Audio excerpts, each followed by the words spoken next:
하나님 말씀 요한복음 7장 37절부터 52절까지 교독하겠습니다. 요한복음 7장 37절부터 52절.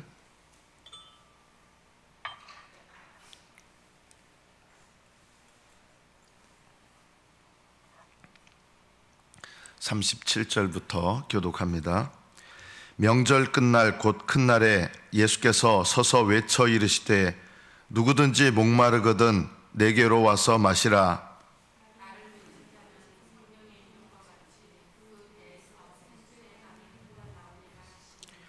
이는 그를 믿는 자들이 받을 성령을 가리켜 말씀하신 것이라. 예수께서 아직 영광을 받지 않으셨으므로 성령이 아직 그들에게 계시지 아니하시더라.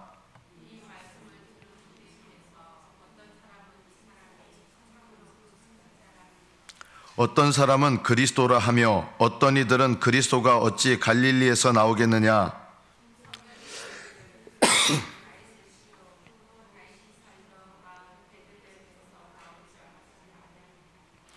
예수로 말미암아 무리 중에서 쟁론이 되니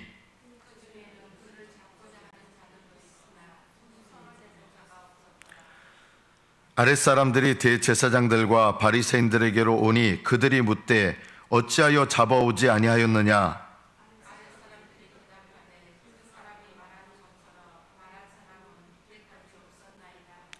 바리새인들이 대답하되 너희도 미혹되었느냐. 율법을 알지 못하는 이 무리는 저주를 받은 자로다.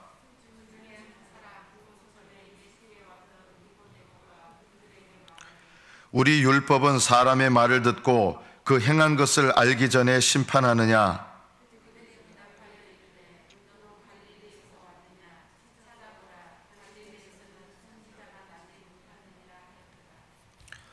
여기까지 받들어 읽겠습니다.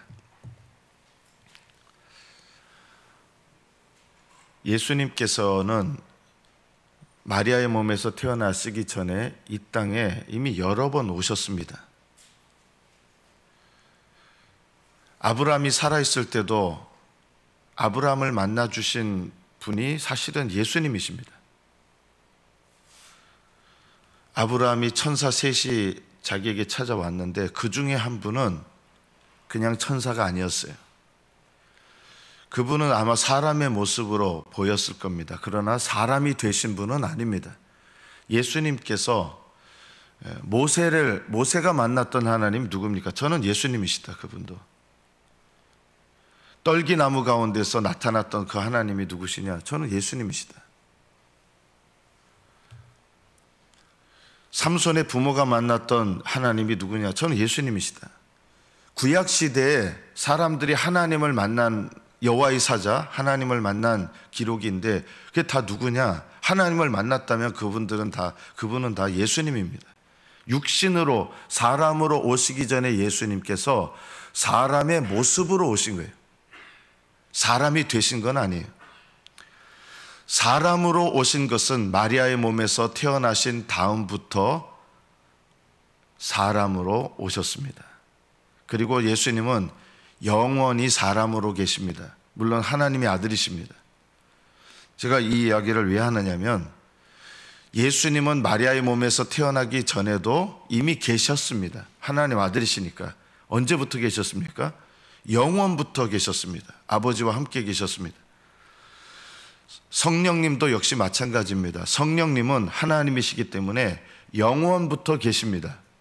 그러나 성령님께서 이 땅에 믿는 자, 예수님을 믿는 자에게 거하셔서 약속의 성령으로 오시는 것은 언제부터 오시느냐? 예수님이 부활 승천하신 다음에 그 다음부터 약속의 성령으로 오신 거예요. 그전에는 약속의 성령으로 오신 적이 없으십니다. 성령님은 언제나 어디서나 계시는 하나님이세요.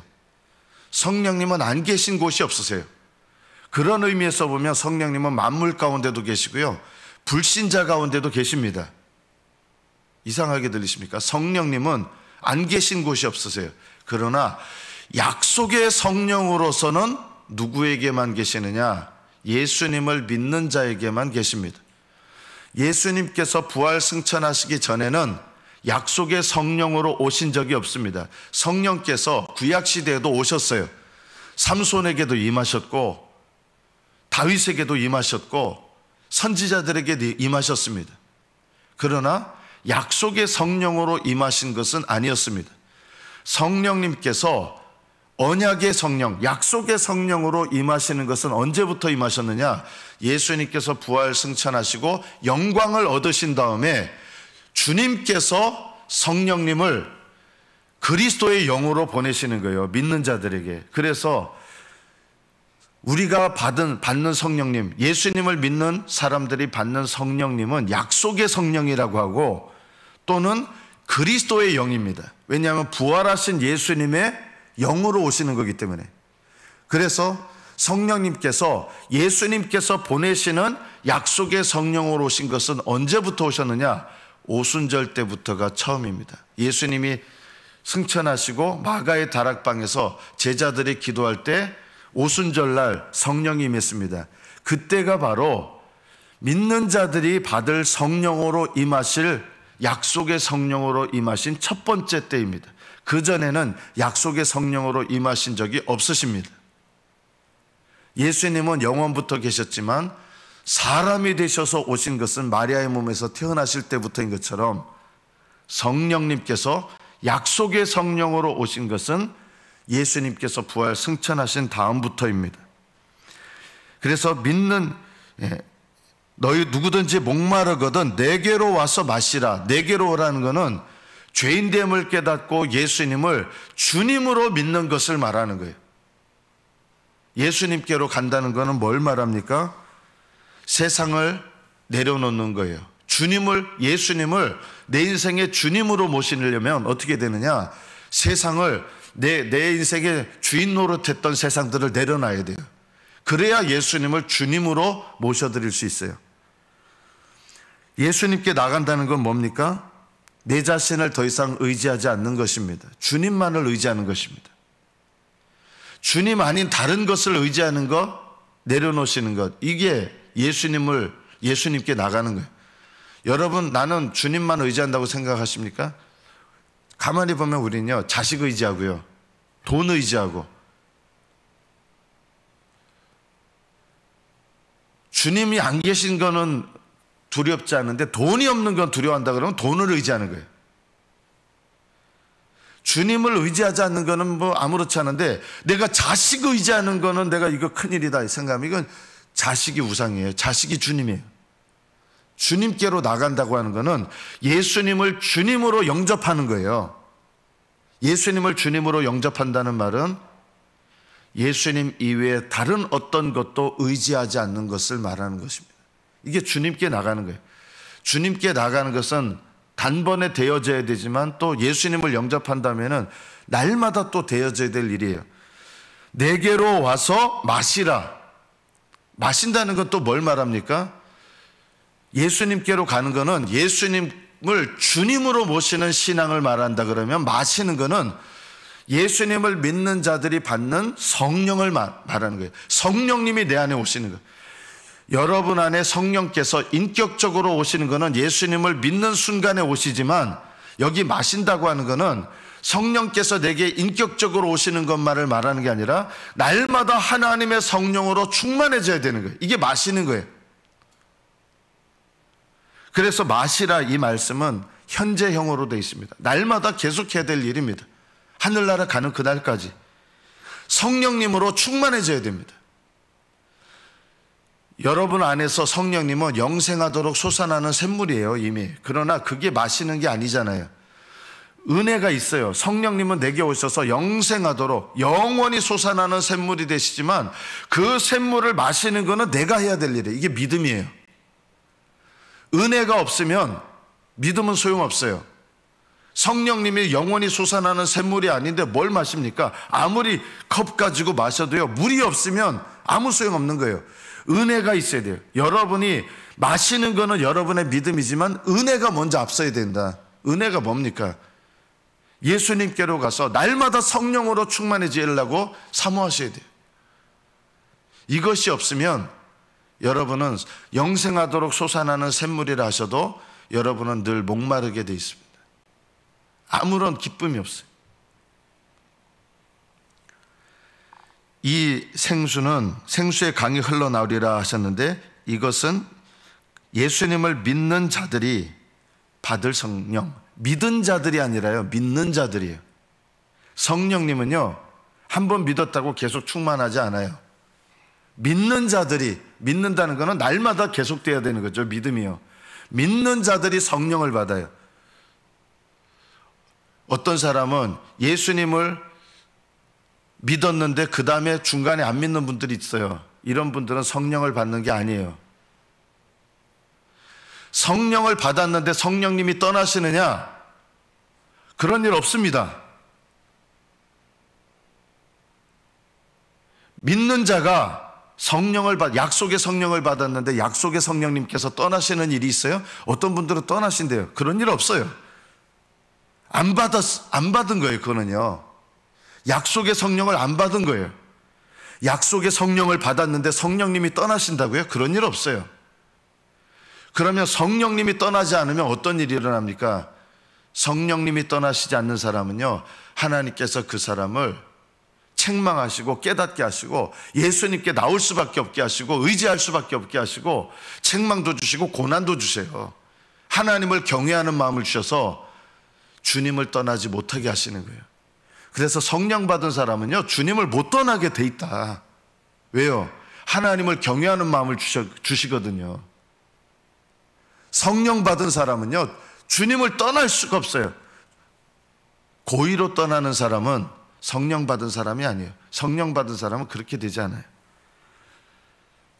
예수님께서 아직 이때는 영광을 받지 않으셨어요. 왜냐하면 영광을 받으신다는 게 뭐예요? 십자가에서 죽으시고 부활하시고 승천하신 다음에 아버지께로부터 영광을 받으시는데, 영광을 받으셔서 그 다음에 하시는 게 뭐예요? 성령님을 약속의 성령으로 보내시는 권세를 얻으시는 거예요. 그래서 믿는 자들은요, 받는 성령님이 예수님의 영이에요. 그리스도의 영이에요. 부활하신 예수님의 영으로, 부활하신 예수님의 영의 자격으로 성령님을 받는 거예요. 그래서 성령을 받으면 예수님이 내 안에 오시는 거예요. 성령님이 내 안에 계시는 게 예수님이 내 안에 계시는 거다. 육신으로는 하늘나라에 계시지만 성령 안에서는 내 안에 계시는 거예요. 이게 믿어지십니까? 성령 충만하셔야 예수 그리스도로 충만한 겁니다. 40절에 보면, 이 말씀을 들은 무리 중에서 어떤 사람은 이 사람이 참으로 그 선지자라, 어떤 사람은 그리스도라, 어떤 사람은 그리스도가 아니라, 그리스도가 어떻게 갈릴리에서 나오냐 하면서 논쟁이 붙은 거예요. 자, 이 사람들 중에는 예수님이 그리스도라, 이 사람들을 믿는 사람일까요? 아닐까요? 어떻게 보면 믿는 사람들 같잖아요. 예수님을 그리스도라, 이분 그리스도라. 이분들은 아직 믿는 거 아니에요. 믿으면 뭔지 아십니까? 이분은 그리스도다. 이게 믿음이 아니라 그리스도라고 내가 말한 그분을 영접하는 게 믿음이에요.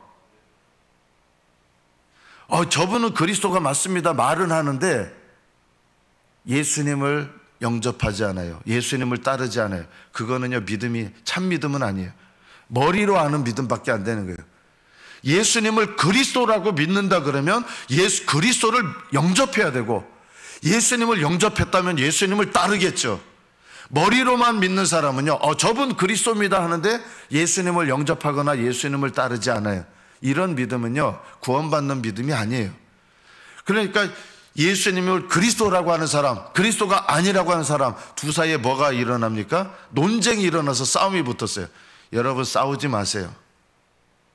참된 믿음을 가진 사람들은요, 육신적인 싸움을 싸우지 않아요.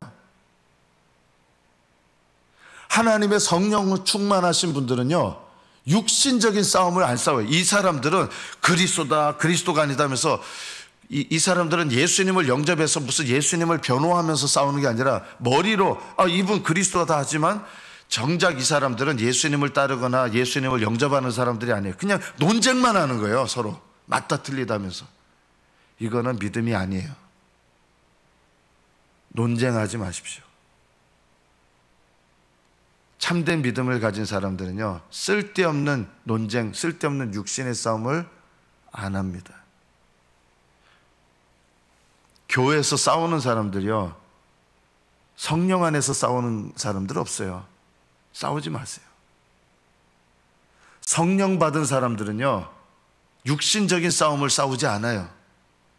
거룩한 싸움을 싸우죠. 오히려 죄와 싸우는 거, 내 속에 있는 죄와 싸우는 거, 이런 거는 안 하면서 사람들하고 싸우는 거 하나님 전혀 기뻐하지 않아요. 싸움은 어디서 싸워야 돼요? 내 마음에 육신, 나에게 남아있는 육과 싸워야지. 이런 싸움은 하나도 안 싸우면서 그냥 쓸데없는 싸움을 싸워요. 어디서 싸워요? 교회에서 싸우고 집에서 싸우고. 집에서도 싸우지 마세요. 왜 싸움이 일어나는지 아세요? 성령 충만하지 않아서 싸움이 일어납니다. 교회에서 왜 싸움이 일어날까요? 서로 옳다고 하는 것 때문에 싸우는데, 옳은 것 같지만 왜 옳지 않느냐? 성령 충만하지 않으니까 싸운다. 싸워야 될 이유가 없습니다. 가정에서든 교회에서든 직장에서든 싸우지 마십시오. 싸우시는 분들은 옳다고 생각하는 것 같지만 성령 충만하지 않기 때문에 싸우게 된다. 이들은 논쟁을 벌였습니다. 그러나 이런 논쟁 주님께서 전혀 기뻐하지 않습니다. 주님께서 원하시는 건 뭐였을까요? 그리스도라고 생각한다면 그분을 믿고 따라야 되는 게 이들이 해야 될 일인데, 그거는 안 하면서 그냥 싸우는 거예요. 맞다 틀리다 이것만 하는 거예요. 이런 싸움은요, 하나님과 아무 상관이 없어요. 우리가 언뜻 이 말씀을 보면 이분 그리스도라 믿는 것 같잖아요. 믿는 것 같지만 이 사람들도 믿는 사람들이 아니에요. 그냥 머리로 그리스도라고 하는 거예요. 무리 중에서 쟁론이 일어났습니다. 이 쟁론은 성령 안에서 되어지는 신령한 싸움이 아니라 그냥 머릿속에 맞다 틀리다 이런 인간적인 생각들 때문에 싸우는 육신적인 싸움입니다. 이런 싸움은 하나님 함께하지도 않고요, 기뻐하지도 않습니다. 옳은 것은 옳다, 틀린 것은 틀리다 말해야 됩니다. 그러나 싸우지는 마십시오. 싸우지 않습니다. 성령 충만하면. 침묵하지도 않습니다. 옳은 것을 말합니다. 담대하게. 손해가 와도 말합니다. 그러나 육신적으로 싸우지 않습니다. 이렇게 다투면서 그들 중에서는 예수님을 잡고자 하는 자들이 있었습니다. 잡고자 하는 자들이 누구냐면 대제사장들과 바리새인들이 아랫사람들을 보내서 잡아와라 한 거예요. 그런데 예수님 잡아가라 그랬는데 아직 잡히실 때가 아니었잖아요. 이 사람들이 잡으러 왔는데 예수님이 하시는 말씀을 들어보니까 믿음이 없는 사람들인데도 예수님 말씀을 들으니까 차원이 다른 거예요. 이게 믿음이 있는 게 아니에요, 여러분. 안 믿는 사람들도 예수님이 일으키시는 기적을 보면 놀라워해요. 이게 믿음이냐? 아니에요. 기적을 보고 놀라고 기적을 보고 그냥 믿는 거지, 예수님을 정말 믿으면요, 기적을 보고 예수님을 믿을 수도 있어요. 그럼 어떻게 되느냐?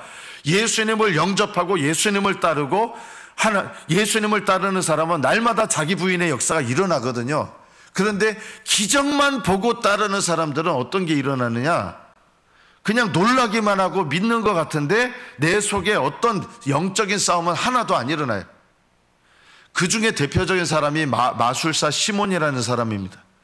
마술사 시몬은 빌립 집사가 놀라운 기적을 일으킵니다.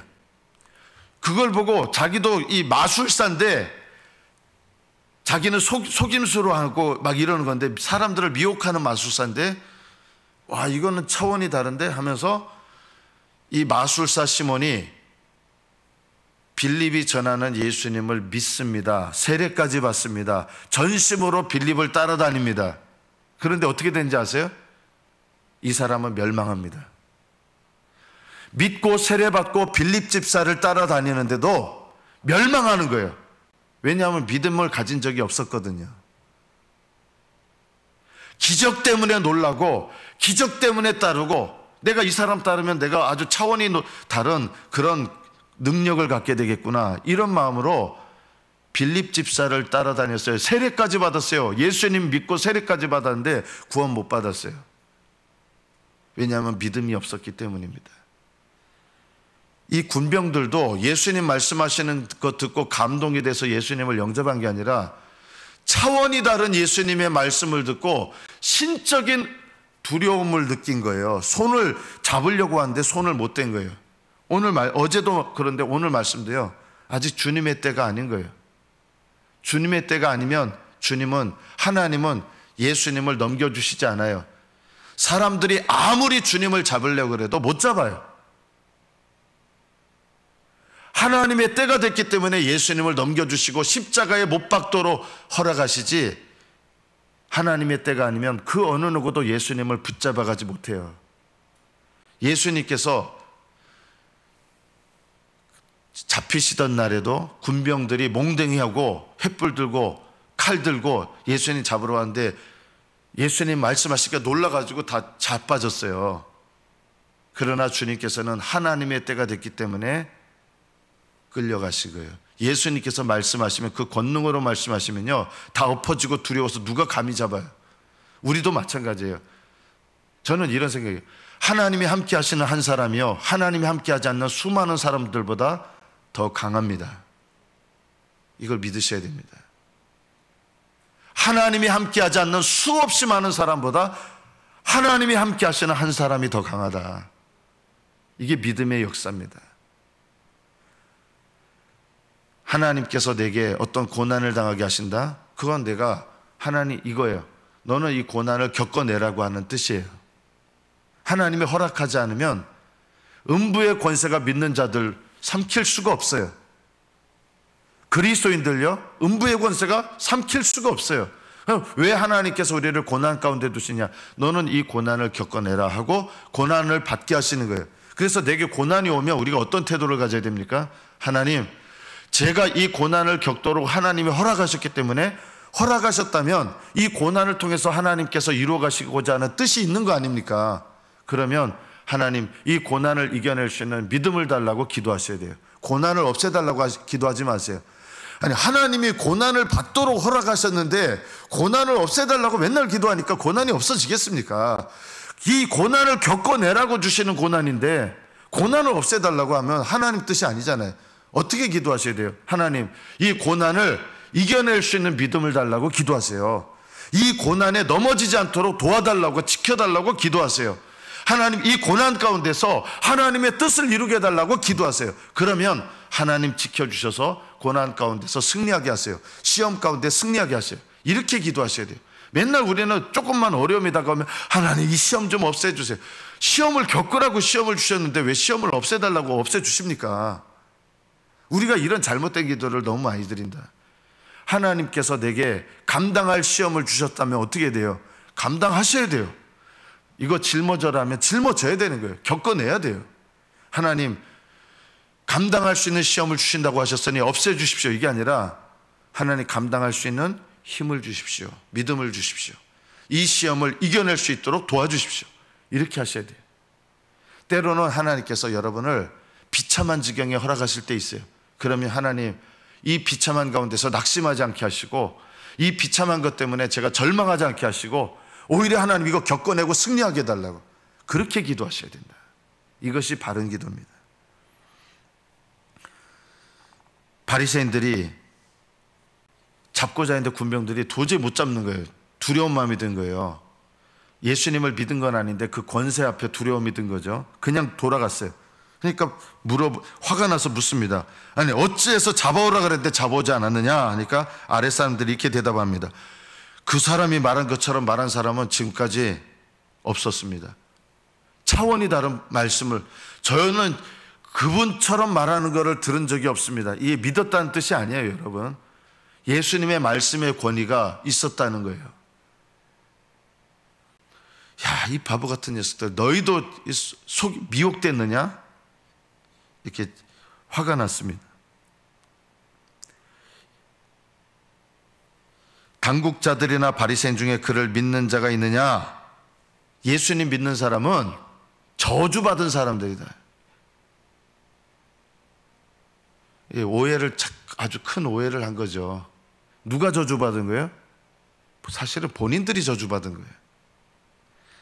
다른 사람들에 대해서 함부로 저주하지 마세요.